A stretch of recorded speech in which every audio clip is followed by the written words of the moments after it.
Heather. Hi ladies, and welcome to Chats with Women's Woman. Today we're going to talk about intentionally living on purpose. Back in December, when I was trying to find my word for the year for 2012, I was focusing on a lot of different words and trying to really come up with something I needed to work on this year, just to better me as a person, to better my family, to better my life. And I came up with a lot of good words. There's a lot of great things out there that I could be working on.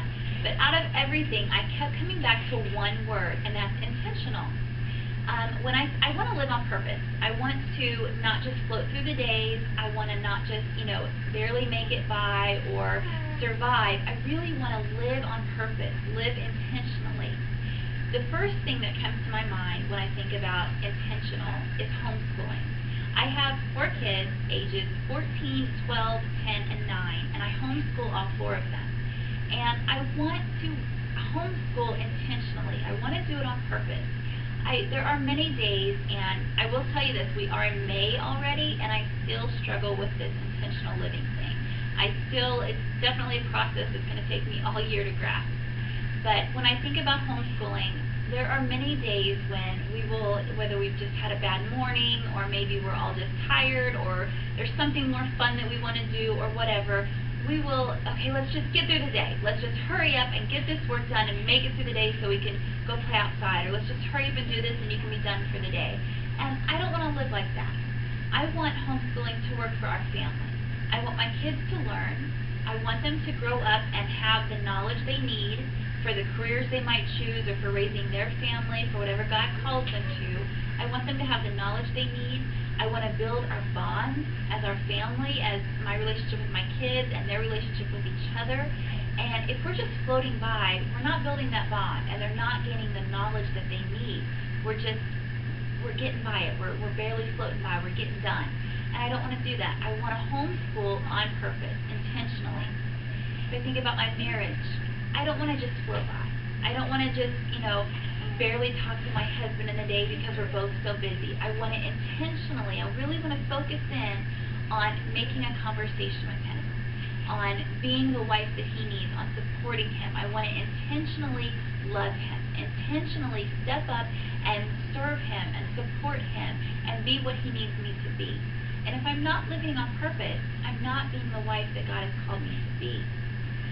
There's many different things. Ministry. I teach a Bible study for women at my church, and when I think there's some days where it's just been a busy week, and I read my chapters, but I really didn't study.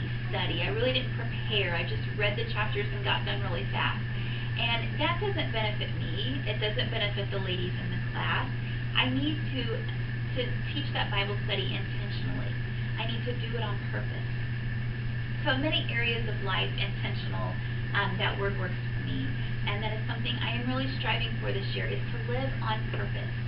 So I want to encourage you, whatever pops into your head when you heard that word, whatever area of life, whether it was with your children, your homemaking, I want my home, I want to intentionally keep my home, intentionally take care of it, so that it's a safe haven for my family, so that it's a place that we can connect and love each other and enjoy life. I don't want to just skim by on that either. So whatever it is that popped into your mind when I said the word intentionally, whether it's your marriage, your homeschooling, your job, your ministry, your homemaking, whatever it is, I want to encourage you to work on that this year. Be intentional in everything you do. Live on purpose. Even in God's Word. Don't just skim by. Don't just read through the scriptures really quick and say a quick prayer. Intentionally spend time with God. Intentionally dig into His Word. Intentionally pray and connect with God on a deeper level this year. So I want to encourage you, live on purpose. Be intentional in everything you do. So now it's your turn, ladies. I want you to comment below on this post, or on Facebook or Twitter or whatever it is. Email us if you want to. Tell us, how do you live on purpose? Or what are you working on this year that will help you to live intentionally? We'll see you next week, ladies. Have a good week.